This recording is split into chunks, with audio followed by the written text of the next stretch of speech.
Darius Whitfield was 44 years old, and for 12 years he poured every dollar, every hour, and every sleepless night into a company his wife called Your Little Hobby.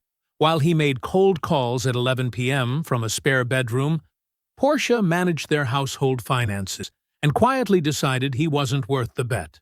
She had the divorce papers drawn up before she ever told him she was leaving. She took the house, the savings, and 2 years of support. She left him the company, in writing, on record, calling it a liability she wanted nothing to do with. That was 3 years ago. Then Darius closed a $300 million federal contract, and within weeks his ex-wife walked into his lobby with a lawyer at her side and a legal motion in hand, looked him in the eye, and told him she was entitled to her share of everything they built together. She said it like it was reasonable, like she hadn't signed a document with her own hand walking away from all of it. She looked at him like he was still the man she'd walked away from. She had no idea who was standing in front of her now. Before we jump into the story, comment where in the world you are watching from and subscribe, because tomorrow's story is one you need to hear. The name on the building was his.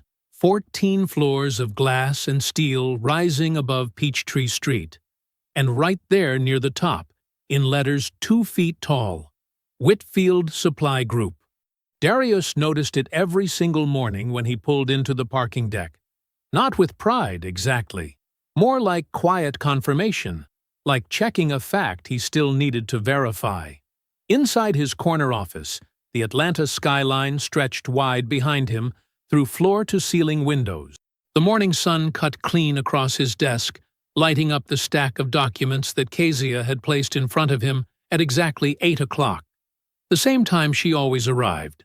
The same way she always worked. Quietly. Precisely. Without needing to be asked twice about anything. "Last quarter's numbers first," Kezia said, settling into the chair across from him. She was 38, sharp-eyed, and had the rare gift of saying exactly as much as needed, and nothing more. She flipped open her binder. Revenue is up 19% from the same quarter last year. Charlotte office posted its best month since we opened it. Houston is close behind. Darius nodded and turned to the page she referenced. His eyes moved down the columns of figures. 340 employees now, across 3 cities. Offices with furniture he'd actually picked out. A logistics operation that moved product for pharmaceutical distributors, government agencies, and mid-size manufacturers across 11 states. He remembered the room where it started. A spare bedroom in a rented house in East Point. A used laptop he'd bought off a guy at his night school for $80. A legal pad with a column of cold call numbers he'd pulled from industry directories at the public library. He had worked a full day at a freight brokerage, come home, eaten whatever was fast, and then gone into that room and dialed numbers until midnight, some nights until 1 in the morning. The carpet in there had been the color of old mustard, and it had smelled faintly of something he never identified. He had spent hundreds of hours in that room without a single person telling him it was going to work. His grandfather had laid concrete for 40 years. His father had spent 30 of his best years on his knees in other people's buildings, installing HVAC units, coming home with grease on his forearms and a quiet dignity that Darius had not fully understood until much later. Neither of them had ever worked in a building with their name on it. Darius thought about that more than he let on. "And then there's this," Kezia said.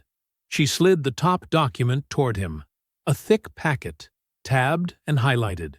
The federal seal on the cover page. The $300 million contract. 5 years. Renewable. A logistics management deal with the federal government that Whitfield Supply Group had spent 14 months competing for. It had been public record for exactly 6 days. The Atlanta Business Chronicle had run a piece on it Thursday. A national trade publication had picked it up by Friday. "Performance benchmarks are aggressive," Kezia said, "but we're already built for them. I don't see a quarter where we're not ahead of projection." She paused, then added, with the smallest lift at the corner of her mouth, Your little hobby did all right. Darius looked up from the page. She said it without apology and without cruelty. She had heard him use that phrase once, about 8 months into her time with the company, when he'd told her the short version of the divorce. She had never brought it up again until right now, and the way she said it, flat and factual, the words landing like a verdict, made something shift in his chest. A release of pressure he hadn't realized he'd been holding. "Yeah," he said. "It did." He turned back to the contract, initialed where Fletcher had tabbed it, turned each page carefully, the way he always handled documents that mattered. Not rushing, not performing efficiency, just doing the thing right, because doing it right was the only method he'd ever trusted. He was on the 3rd tab when the phone on his desk buzzed. He pressed the speaker button without looking up. "Go ahead." The voice of his front desk associate came through, careful and slightly uncertain, the tone people used when they weren't sure how the next sentence was going to land. "Mr. Whitfield, I'm sorry to interrupt. There's a woman down here in the lobby. She says she's your wife." A beat. "And there's a man with her. He says he's an attorney." The room was very quiet. Kezia did not move. She did not look away from him, but she went still in the way people go still when they understand that something has just changed in a room. Darius set his pen down on the desk. Slowly, he looked at the federal contract in front of him, at his name printed at the top of the page, at the seal, at the figures that represented everything the spare bedroom had been reaching toward. Then he pressed the button again. "Tell them I'll be down in 10 minutes. He did not rush. That was the first thing.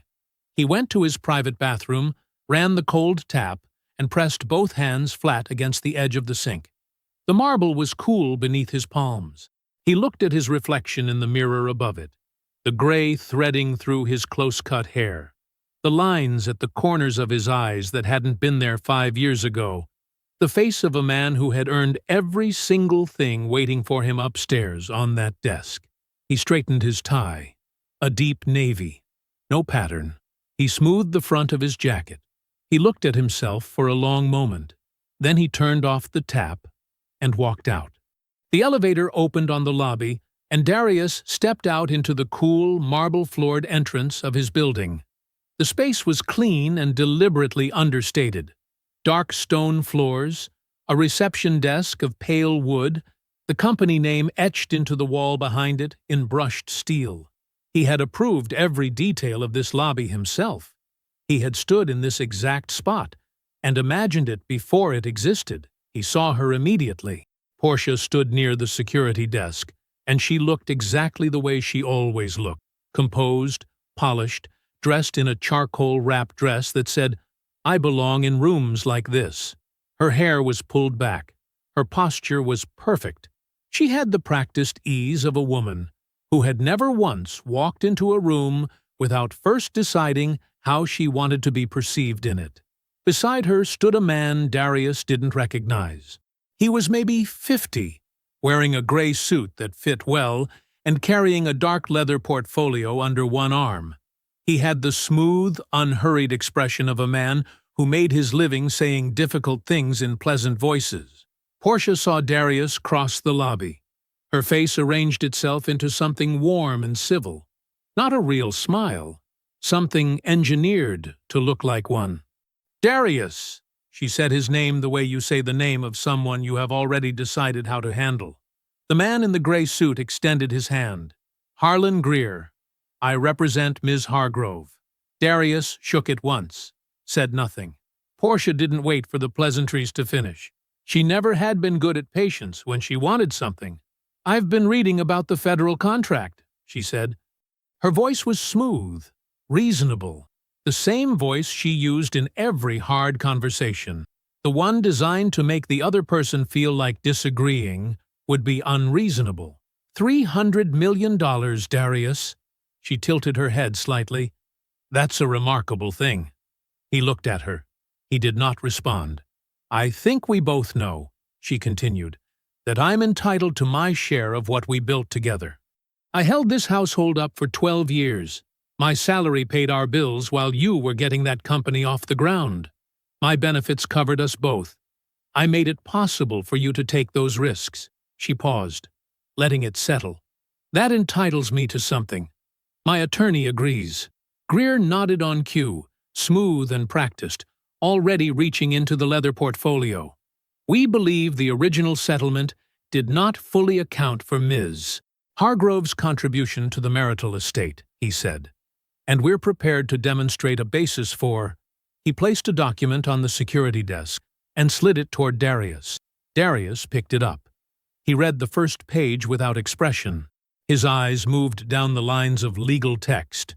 Motion to reopen, marital asset distribution, unjust enrichment. The words clean and formal, the kind of language that turned a person's life into a procedural dispute. He took in the page the way he took in every document, completely, without reaction. He set it back down on the security desk. Then he looked at Portia, just for a moment, long enough to see the certainty sitting behind her eyes, the quiet confidence of a person who believed she had already won the opening move. "Have your office contact Fletcher Odom," Darius said. "You have his number." He turned and walked back to the elevator. He did not look back. He pressed the button, stepped inside, and faced forward as the doors slid closed. But in the last half-second before the polished steel panels met, he caught the lobby in the reflection of the doors, a compressed, distorted image, like looking through still water. Portia stood exactly where he'd left her, and the composed, engineered smile she had arrived with was gone. In its place was something smaller and less certain, a recalculation happening behind her eyes. She had expected something, pushback or pain or anger she could use, and he had given her nothing to work with. And she didn't quite know what to do with that yet. The doors closed. He rode 14 floors in silence. When he stepped back into his office, Kezia was still seated where he'd left her. She looked at him once, that careful reading look she had, and said nothing. Darius sat down. He pulled the federal contract back in front of him and straightened the pages until the edges were perfectly aligned. "Get Fletcher on the phone," he said. Kezia reached for the handset without asking a single question. The drive to Decatur took 22 minutes. Darius made it in silence. No music, just the hum of the engine and the Atlanta evening pressing in from all sides, the last orange light draining out of the sky, the highway signs catching it and throwing it back. He knew this drive by feel. He had made it hundreds of times. In the worst months after the divorce, he had made it almost every week, showing up at Dana's door with nothing but an overnight bag, and the particular exhaustion of a man who had been grinding so long he'd forgotten what it felt like to stop. She had never once made him feel like a burden. He parked in her driveway behind her silver SUV and sat for a moment with his hands in his lap. Through the front window he could see the warm yellow light of her kitchen. A shadow moved across it. Dana, probably finishing the dishes, or checking homework, or doing one of the 100 small domestic things that made her house feel like an actual home in a way his apartment hadn't for a long time. He got out and rang the bell. She answered in a university sweatshirt and reading glasses pushed up on her forehead, a dish towel still over one shoulder. She took one look at his face and stepped back to let him in without a word. The house smelled like dinner, something with garlic, something warm. Her kids were already upstairs. The kitchen light was the same yellow he had stared at from her couch during the worst of it.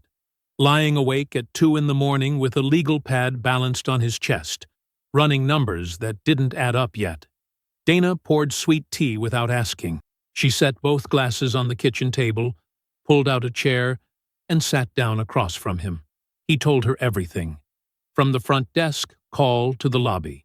Portia's dress, her posture, the engineered smile, Harlan Greer, and the leather portfolio. The motion slid across the security desk like it was already decided. He told her what Portia had said, word for word, because he remembered it exactly. He always remembered exactly. Dana listened. She did not interrupt, which was unusual enough that he noticed it. She sat with both hands around her glass, watching him, and let him finish the whole thing before she said anything at all. When he was done, she was quiet for a moment. Then she said, "Did Fletcher keep everything?" "Every document," Darius said. "Every date, everything." Dana nodded once, slowly, the way she did when she was moving a piece into position in her mind. Darius took a long drink of his tea, set the glass down. Then he said, "There's something else. Something I never told you." She waited.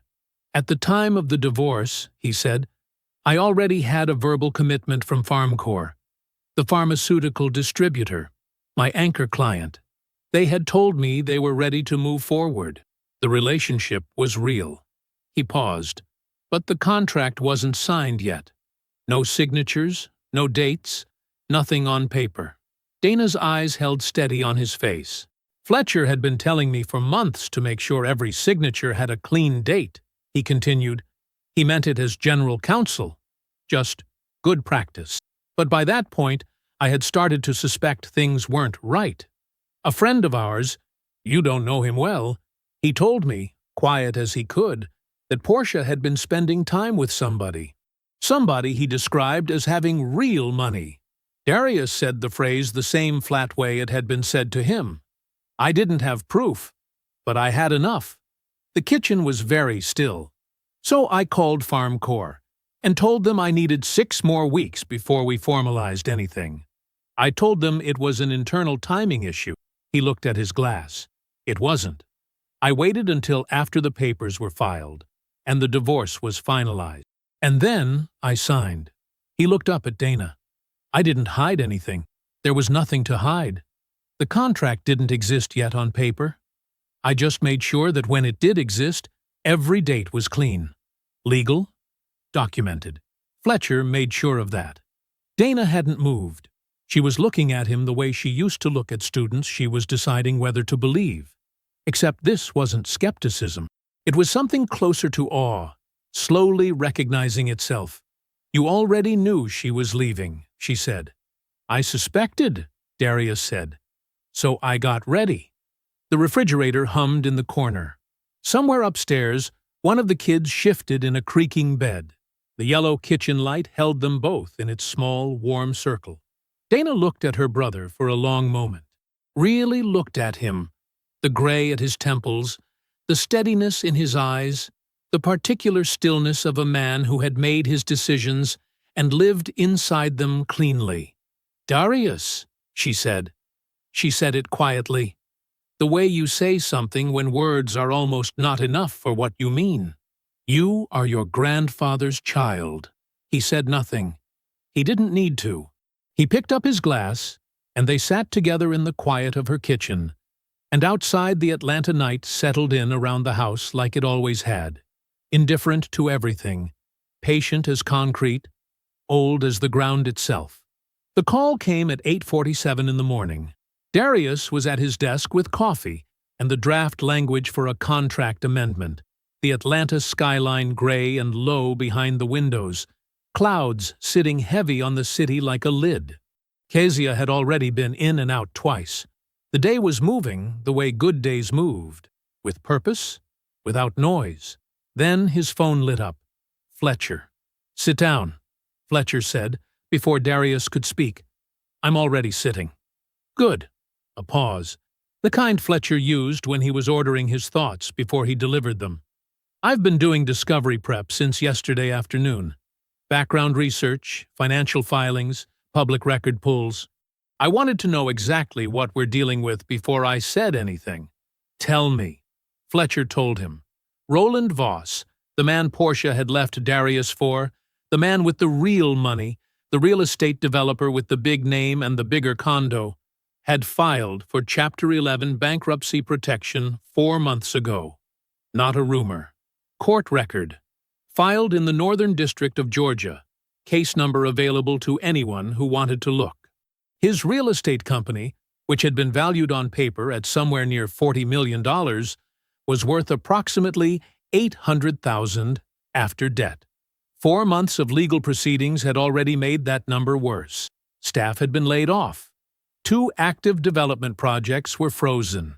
His name, which had been attached to ribbon-cutting ceremonies and glossy investment brochures, had gone quiet in the business pages in a way that, once you knew what to look for, told the whole story. The luxury condo Portia had moved into was in foreclosure. Darius was quiet for a moment. He set down his pen. "What's her picture look like?" he asked. Fletcher didn't soften it. "Not good. The settlement money is gone. The house sale cleared a decent number when she moved in with Voss, but that was 3 years ago, and there's nothing left of it that we can find. Her spousal support ended 18 months ago. She's on her hospital administrator's salary, which is real money, but she's carrying expenses that salary wasn't sized for. The life she's been living cost more than Roland actually had." Another pause. "She didn't come back because she believes she's owed something, Darius. She came back because she needs it. That contract going public gave her a number to chase and an address to walk to." Darius looked out the window. A pigeon was sitting on the ledge across the street, perfectly still, doing nothing in particular. "What does she actually have?" he said. "Legally." Fletcher was precise about it because Fletcher was always precise. The original waiver was strong. Portia had signed away all interest in the company in clear language, on the record, with her own attorney present. Darius's timing on the FarmCorp contract gave them clean post-divorce dates on every document that mattered. On the foundational question of marital equity in the company, she had almost nothing. But her attorney isn't arguing marital equity, Fletcher said. He's smarter than that. He's arguing unjust enrichment. The theory is that Portia's income, her salary, her benefits, her financial stability, is what allowed you to take entrepreneurial risks you couldn't have taken on your own. That she was the floor you built on. That without her holding the household together, there would have been nothing to grow. A beat. It's not a frivolous argument. I need you to hear that. Some judges have found it compelling. The right courtroom, the right presentation, the right optics. It's not a slam dunk for us. How messy could it get? "A year," Fletcher said. "Maybe more. Real legal fees, real depositions, and even if we win, which I believe we would, it becomes a story. The press has already picked up the contract announcement. Add a divorce claim, and it becomes a different kind of story." The pigeon on the ledge shifted, then settled again. Darius thought about Portia in the lobby yesterday morning. The composed smile, the tilt of her head, the way she had said $300 million like she was simply reading a number off a page, neutral and factual, when what she was actually doing was telling him she'd been watching, that she had seen it, that she had waited to see how big it got before she moved. He thought about the document she had signed 3 years ago. Her own words, notarized. "I want nothing to do with that business." She had called it a liability. He picked up his pen. "Then we don't litigate it away," he said. "We end it." Fletcher was quiet for half a second. "How?" "The way I end everything," Darius said. "Completely." The records came up on a Wednesday. Darius had asked Kezia for them 2 days after Fletcher's call. All incorporation documents, operating agreements, and financial filings predating the divorce. Everything from the first year of the company forward. Kezia didn't ask why. She simply said she'd have them pulled and organized by end of day. And she did, because that was how Kezia operated. By 4 o'clock, a thick manila folder was sitting on the edge of his desk with a sticky note on the front that said, "Pre-divorce." All of it. K. He didn't open it right away. He let it sit there while he finished the rest of his afternoon. There was work to do, and the work didn't stop because his ex-wife had walked into his lobby with a leather portfolio lawyer. He answered emails. He reviewed a vendor proposal.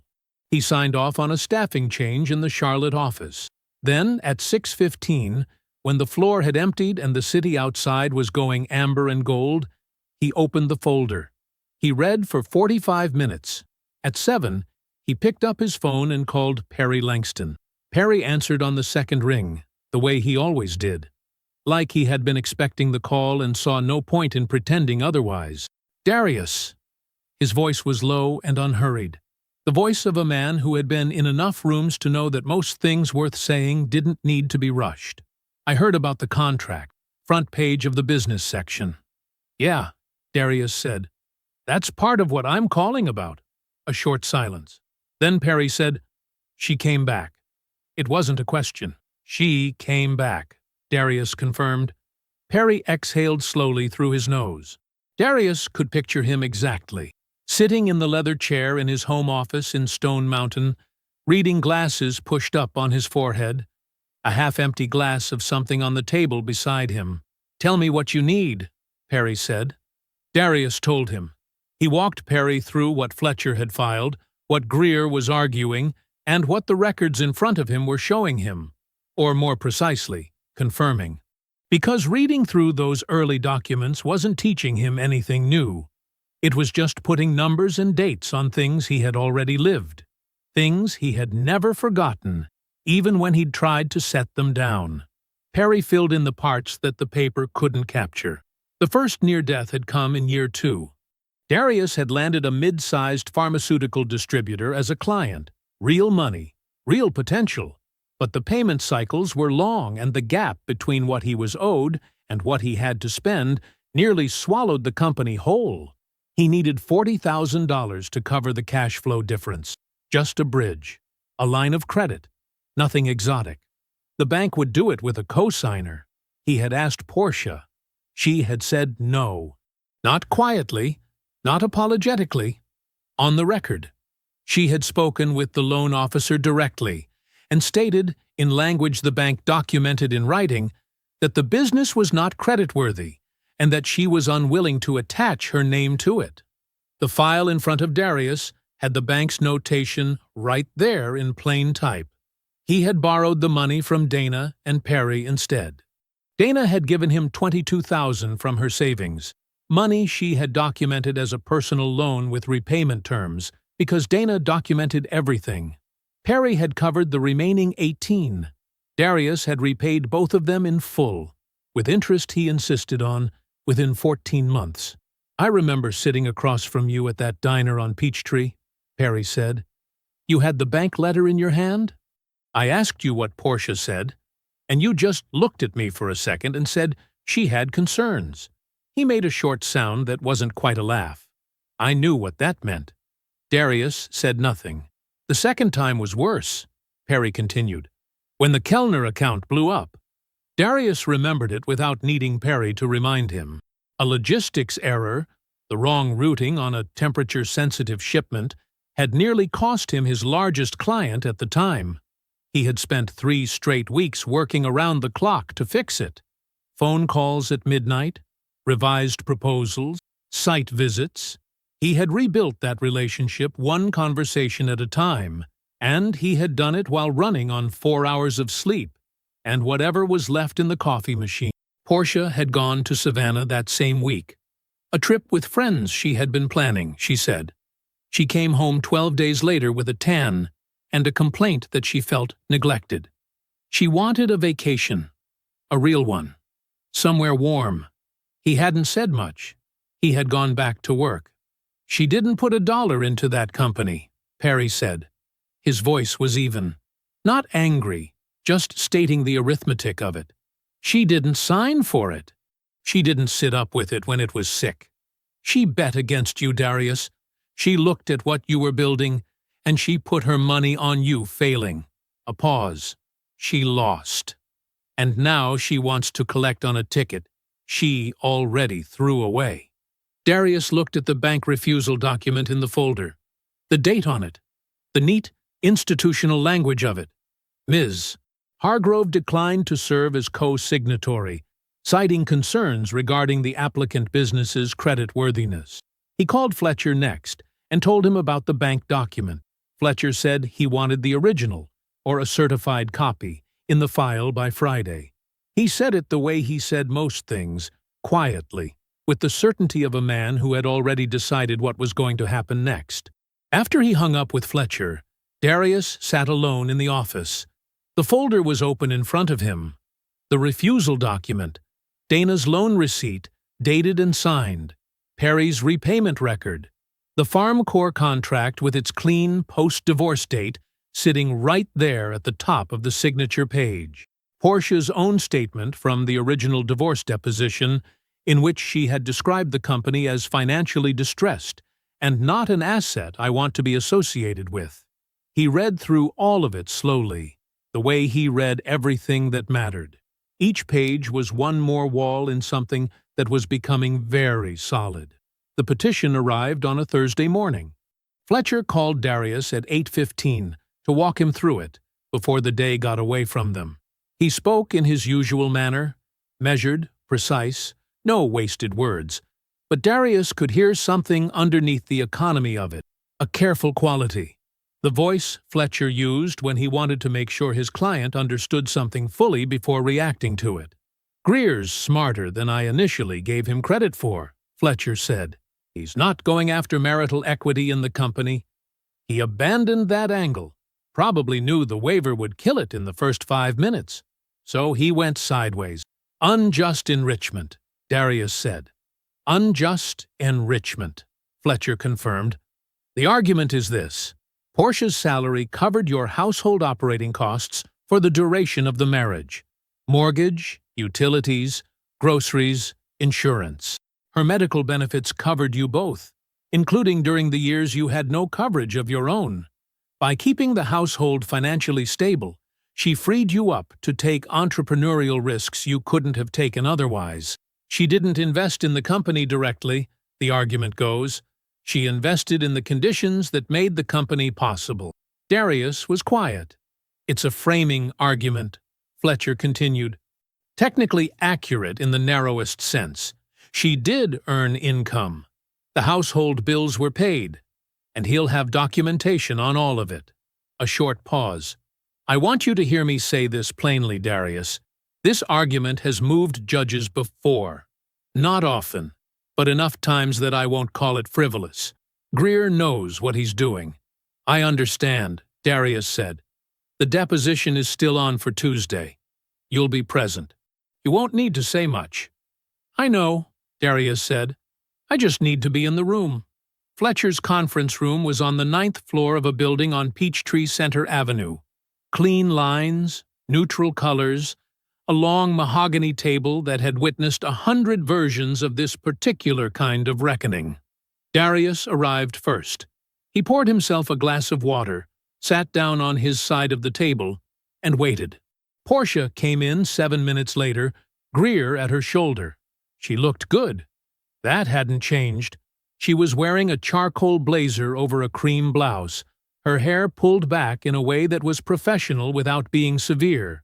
She carried herself the way she always had, with a composed, unhurried ease, like a woman who had decided in advance how the room was going to feel about her and saw no reason to doubt her own judgment. Her eyes found Darius immediately when she entered. He met them without expression.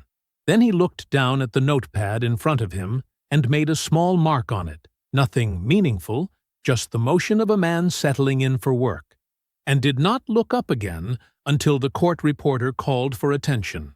The deposition began. Portia was polished. She had been coached well, and she wore the coaching naturally, which made it more effective. She spoke about the early years of the marriage with a quiet steadiness that was easy to find sympathetic. A woman who had worked hard, carried a household, supported a husband's ambitions without complaint, and asked for very little in return. "I was the financial anchor," she said at one point, her voice calm and factual. "Darius had the vision. I had the stable income. I made sure the lights stayed on and the mortgage was paid while he built what he was building. I didn't begrudge that. I believed in our life together. None of it was false. The lights had stayed on. The mortgage had been paid. She had worked, and her income had been real. But she was describing the walls of a room and calling it the architecture of the house. Darius sat across the table and said almost nothing. He answered the procedural questions when they were directed at him. He did not interrupt. He did not shift in his chair. He simply listened to her, the way you listen to something you have already fully understood, and watched. For most of the deposition, Portia did not look directly at him. She kept her attention on Greer, on Fletcher, on the court reporter's moving fingers. Her performance was smooth and consistent. Then, about 40 minutes in, she said something about the household insurance and glanced across the table to gauge the room, and found Darius looking at her. Not with anger, not with contempt, with nothing at all. Just watching, completely still, like a man sitting in a room where he already knew every word that was going to be said before anyone said it. Her next sentence came out fractionally slower than the one before it. A beat, barely noticeable. Her gaze moved away from his and back to Fletcher, and she recovered smoothly, but the recovery itself was the tell. She had expected something from him, some visible reaction, some sign that she was landing. There was nothing to find. The deposition concluded 90 minutes after it began. Portia and Greer gathered their materials and left the conference room with the measured courtesy of people who believed they had performed well. The door closed. Fletcher stacked his notes and looked across the table at Darius. "You ready to show them what we have?" Darius capped his pen. "Not yet," he said. "Let her feel safe a little longer." Fletcher nodded once, slow, deliberate. The nod of a man who recognized the difference between a client who was reacting and a client who was positioning. He picked up his notes and said nothing further. Fletcher called Dana at 6:15 that evening. Darius had asked him to make the call personally, not because Dana needed the formality, but because Fletcher's voice carried a specific gravity that made people understand something mattered without him having to say so twice. Dana picked up on the second ring. "Ms. Whitfield Cross," Fletcher said, "I'm calling at your brother's request. I want to ask you something directly, and I want you to take your time before you answer." "Go ahead," Dana said. "In the period before the divorce, the 12 to 18 months leading up to the filing, did you retain any documentation of conversations you had with Portia Whitfield? Written, electronic, or recorded?" A short silence. "What kind of documentation?" Dana asked. "Any kind," Fletcher said. "Texts, emails, voice recordings, anything that captured her words directly." Another silence, longer this time. "Let me check something," Dana said. "I'll call you back." She went to her phone's voice memo folder the way she went to everything, efficiently, without drama. The folder was long. Years of entries, most of them labeled with dates and short descriptions in her own shorthand. Parent conf, Johnson family, discipline hearing, noun oct. Dozens of them. It was a habit she had built slowly over her years as a vice principal, born out of one bad afternoon when a parent had disputed something she said in a meeting, and she had no record to stand on. After that, she recorded. Not every conversation, but the ones that turned adversarial, the ones where she felt the ground shift under her and knew from experience that the shift mattered. She scrolled back, further, past the entries from last year, the year before, into the older files, the ones with timestamps from before Darius's divorce. She almost missed it. The label just said, PH call, PH, Portia Hargrove. Before she stopped using her maiden name, Dana pressed play and held the phone to her ear. Her own voice first, cautious and measured, the way it got when she was already recording. "I think that man is going to be extraordinary." Then Portia's voice, smooth, unhurried, carrying the particular tone of someone who had already made up their mind and was being patient about it. "I hope you're right, Dana. I really do. But I can't afford to bet my life on a hope." Dana stood in her kitchen for a moment without moving. Then she called Fletcher back. She brought the phone to his office the next morning before work. Fletcher had a technician copy the file, verify the metadata, and produce a written transcript by noon. The authentication took the rest of the afternoon. By 4 o'clock, Fletcher had a certified copy of the transcript in a manila folder on his desk. He called Darius. Darius came in at 5. He sat across from Fletcher and read the transcript once. The whole thing was less than half a page. He read it slowly, the way he read contracts, taking in each line completely before moving to the next.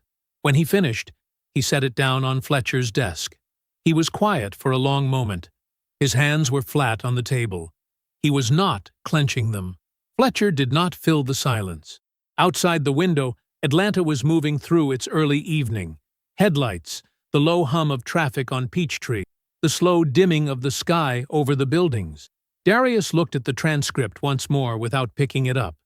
Then he said, "Add it to the file." Fletcher nodded and did exactly that.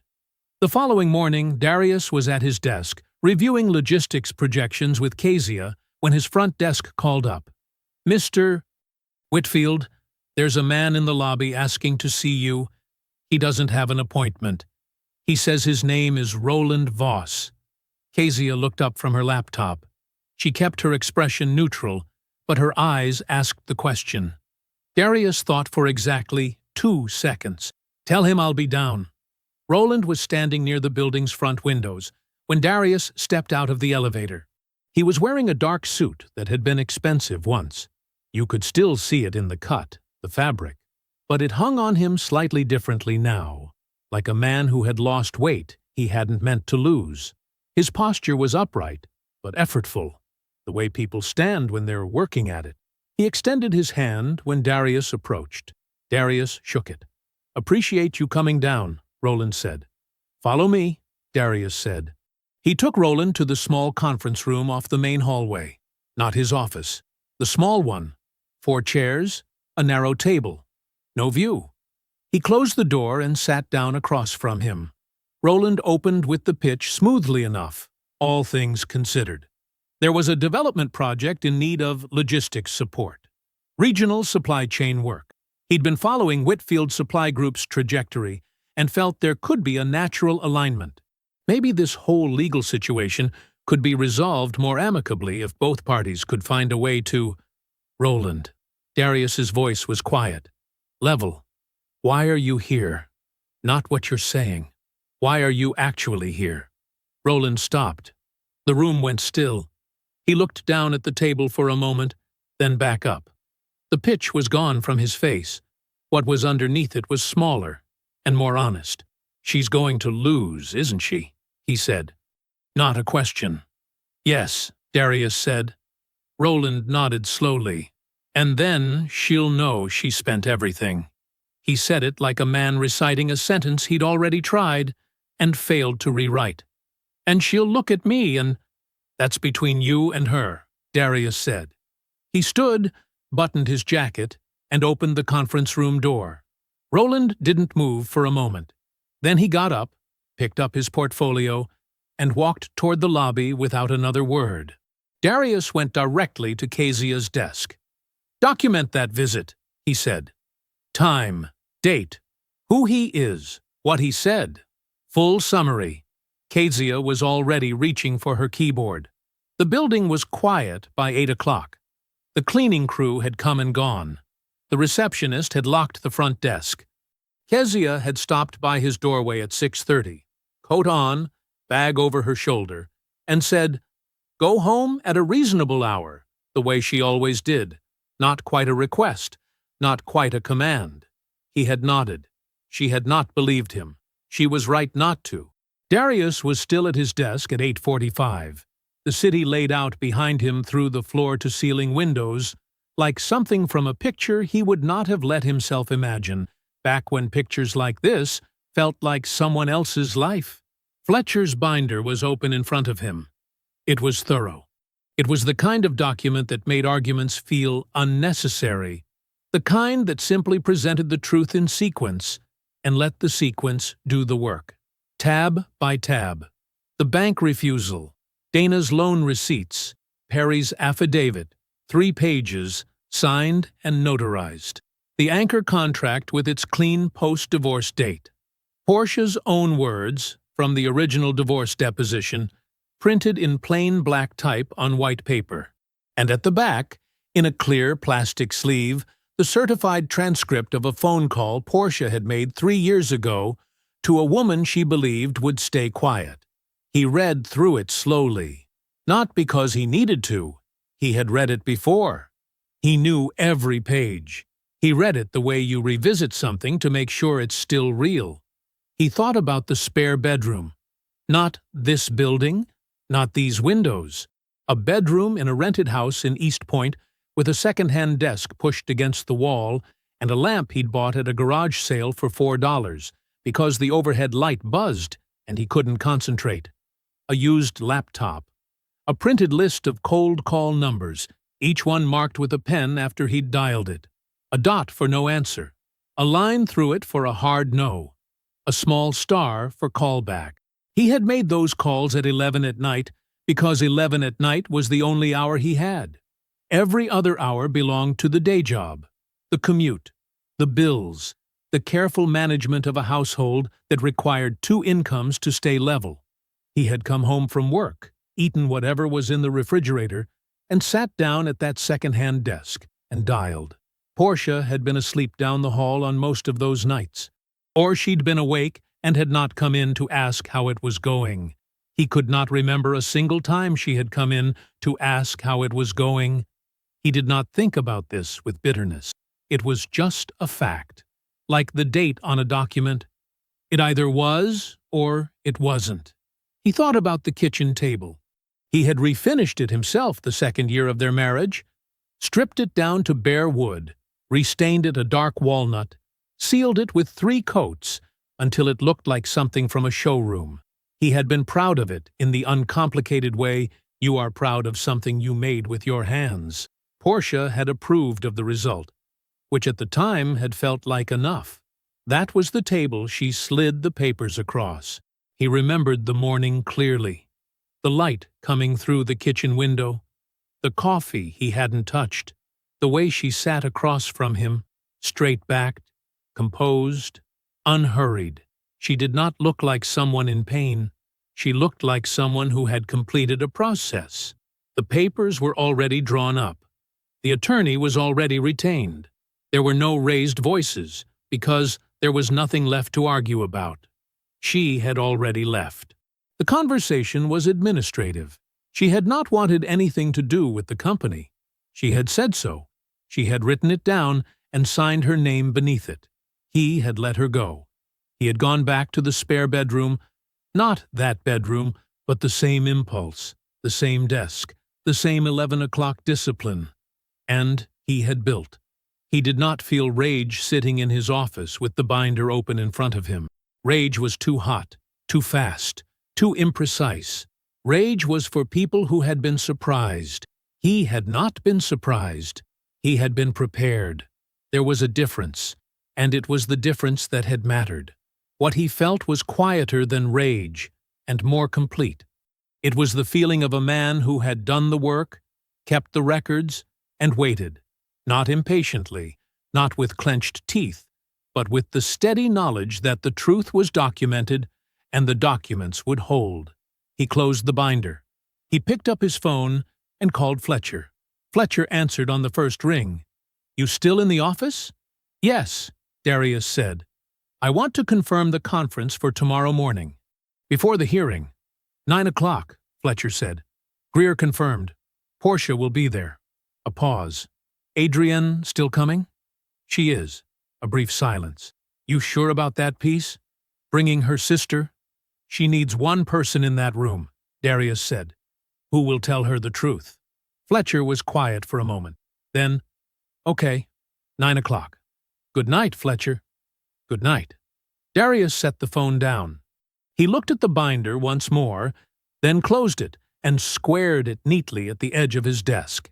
He stood, shut off the office lights, and took the elevator down 14 floors. He drove home through the Atlanta night. Not anxious, not angry. Simply ready. Fletcher's conference room was on the 9th floor of a building 3 blocks from the courthouse. It was a serious room.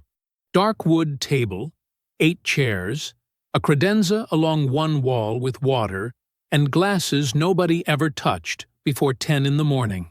The kind of room where people came to finalize things. The framed degrees on the wall were not decorative, neither was the man who had earned them. Darius arrived first.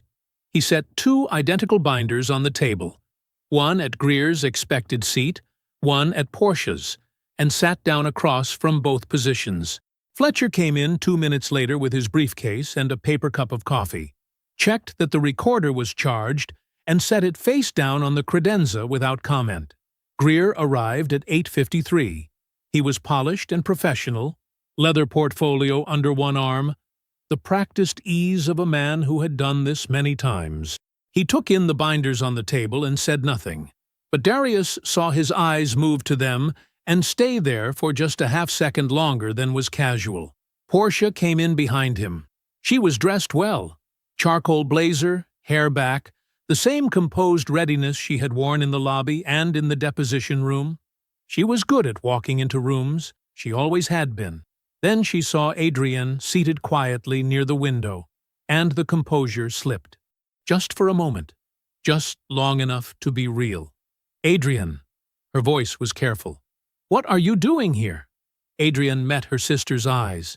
"Darius called me," she said simply. "I came." Portia looked at Darius. He was already seated, hands folded on the table in front of him, watching her with the same still expression he had worn across from her in the deposition room. He did not look like a man preparing to argue. He looked like a man who had already finished. "Sit down," he said. Not unkind, just certain. She sat. Darius opened without preamble. "I'm not here to negotiate," he said. "I'm here to show you what exists. After that, you're going to make a decision." He nodded once to Fletcher, who slid a copy of the binder to Greer. "Tab 1, Darius said. The bank refusal. 2 pages, official letterhead, dated. Portia's name printed clearly in the denial section. The reason given: co-signer declined to participate. Her own signature on the refusal form below it. Greer opened his copy. His face stayed professional, but his eyes moved carefully over the document. Tab 2. Dana's loan receipt. Personal funds. Documented as a private loan. Repayment records attached. The money that had kept the company alive when the bank said no. Money that came from his sister's savings account. Not from any joint marital account. Not from anything Portia had touched or offered. Tab 3. Perry Langston's affidavit. 3 pages. Plain language. Specific figures. Specific dates. Perry had been there. Perry had loaned money. Perry had watched the company nearly die, and watched Darius keep it breathing by himself. The affidavit did not editorialize. It simply said what happened, and what happened was enough. Greer turned to tab 3 and read slowly. The practiced ease in his posture had begun to settle into something quieter. Tab 4. The anchor contract. The signed date at the bottom was 6 weeks after the divorce was finalized. Not during the marriage, not during any period Portia had contributed to or participated in. After. Clean and documented and unambiguous. Portia had not opened her binder. She was watching Darius. Tab 5, he said. He watched her open it now. Watched her eyes find the document, her own words, from her own deposition in the original divorce proceedings, transcribed and printed. Financially distressed and not an asset I want to be associated with. Her signature at the bottom of the original deposition acknowledgement. She had said it under oath. She had meant it. She had been wrong about it, and the wrongness was now sitting on a conference table in front of her in a clear plastic sleeve. The room was very quiet. Fletcher stood, walked to the credenza, and picked up the recorder. He set it on the table in the middle of the room and pressed play without announcing what it was. The recording was clean. Dana's phone had captured it clearly, the way phones do when they are held still and the room is quiet. Portia's own voice came out of the small speaker. "I hope you're right, Dana." but I can't afford to bet my life on a hope." Fletcher stopped the recording. No one spoke. Greer looked at his client. The expression on his face was not the expression of a man reassessing his argument. It was the expression of a man who understood he did not have one. Portia was very still. Darius closed his binder. "I built this alone," he said. His voice was even. "No heat in it, no performance. You made sure of that when you left. You declined to sign. You declined to invest. You said what you said to my sister, and you said what you said in court, and you put your name under all of it." He let that sit for exactly one breath. "You are not entitled to what I built after you walked away." He looked across the table. "Dismiss the motion today, and we are finished. You walk out of here, and we never speak again." A pause. "If you don't, every document in this binder becomes public record. Every word, every date, every signature." He turned to Adrienne. "I called you," he said, "because she deserves one person in this room who will actually be honest with her." Adrienne had been still and watchful through all of it. Now she turned to her sister. The two women looked at each other, and something passed between them that had nothing to do with lawyers or documents, something older than that, something that belonged only to the two of them. "Portia," Adrienne said quietly. "Let it go." Portia said nothing, but the thing behind her eyes, that careful, composed calculation she had carried in from the door, shifted. Something gave way in it, slowly, like a structure finally admitting the weight it had been holding. For the first time since she had walked into his lobby with a lawyer and a leather portfolio and a smile that didn't reach her eyes, Portia Whitfield looked like a woman who understood she had already lost. Judge Annette Pruitt ran a quiet courtroom. No excess, no ceremony beyond what the law required. She had been on the bench for 19 years, and the economy of her manner, the way she moved through proceedings without wasted motion, told you everything about how she felt about people who wasted her time. Darius sat at the respondents' table with Fletcher. Portia and Greer sat across the aisle. The room was small, wood-paneled, fluorescent-lit. Not dramatic, just official. Greer stood when called upon and stated clearly, for the record, that his client was voluntarily withdrawing the motion. Judge Pruitt looked over her glasses at him. Then she looked at Portia. "Ms. Hargrove," she used the maiden name from the filing, "you understand that this withdrawal is with prejudice. That means you cannot refile on this same claim. Not next month. Not next year. Not ever." She let that land. "Do you understand that?" Portia sat straight. Her voice was composed and clean. "Yes, Your Honor." Judge Pruitt held her gaze for a moment. Then she looked down at the paperwork in front of her, made a notation, and said without looking up, "Motion withdrawn with prejudice. Matter is closed." She turned a page. That was it. 19 years on the bench. She had seen this exact shape of mistake 100 times, from 100 different directions. She did not editorialize. She simply moved to the next file. In the hallway outside, Fletcher shook Darius's hand. It was a firm handshake, the kind that meant something, from a man who did not offer things that didn't. Fletcher allowed himself one small nod, the closest he came to visible satisfaction. And then he opened his briefcase and put the file away. "I'll send the final billing by end of week," he said.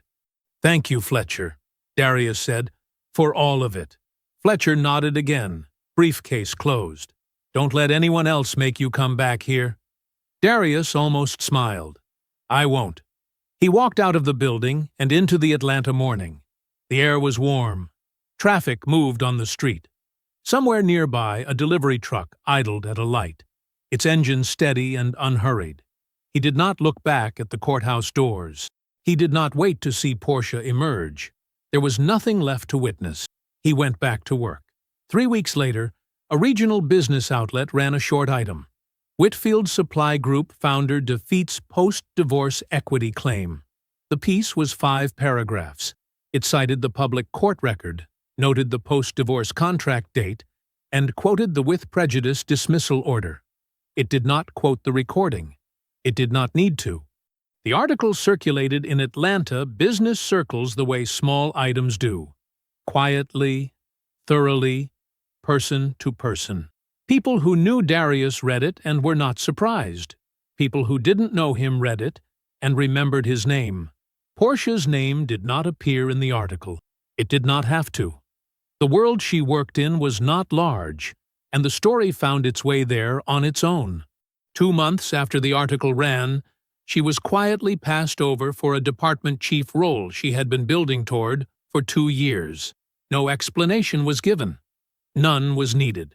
The door simply closed, without ceremony, the way consequences often do. Roland's bankruptcy finalized that fall.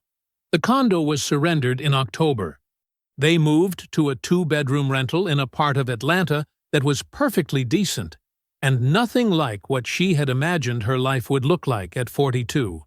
Darius did not track any of this. He learned about it the way you learn about weather that passed through a place you used to live. Incidentally, without looking for it. 2 years passed. The federal contract renewed early, ahead of schedule, on the strength of Whitfield Supply Group's performance metrics. 340 employees now, spread across Atlanta, Charlotte, and Houston. The Charlotte office had been open 14 months. Houston was 8. Both were profitable. Darius created a new role in the company's facilities management division and gave it to his father. He called him on a Tuesday evening to offer it, sitting in his car in the parking garage after a late meeting, because he didn't want to do it over email, and he didn't want to wait. His father listened, and then he cried, quietly, in the specific way of men from his generation who cry, which is mostly just a long silence and a changed quality in the breathing. Darius looked at the concrete wall of the parking garage and waited, because there was nothing to say that would be better than the silence. Director of Facilities Legacy. He had written the title himself. He had thought about it for 3 weeks before he wrote it down. Dana found out about it 2 weeks later, the way Dana found out about everything, ahead of schedule, and without being told directly. She announced it at Sunday dinner to the whole family, before their father had gotten around to mentioning it himself. Their father pretended to be annoyed. Nobody believed him. Dana and Darius had standing lunch every other Thursday. He had tried to cancel twice. Both times she had called back within 4 minutes and said no. He stopped trying. Perry Langston, who had signed an affidavit when signing one meant something, received a referral from Darius 18 months after the court date. A mid-sized Atlanta manufacturer looking for a business consultant. Perry landed the account. It tripled his own firm's revenue inside a year. Darius had made the call himself, unprompted, on a Wednesday morning, because Perry had shown up when it mattered, and that was not the kind of thing Darius forgot.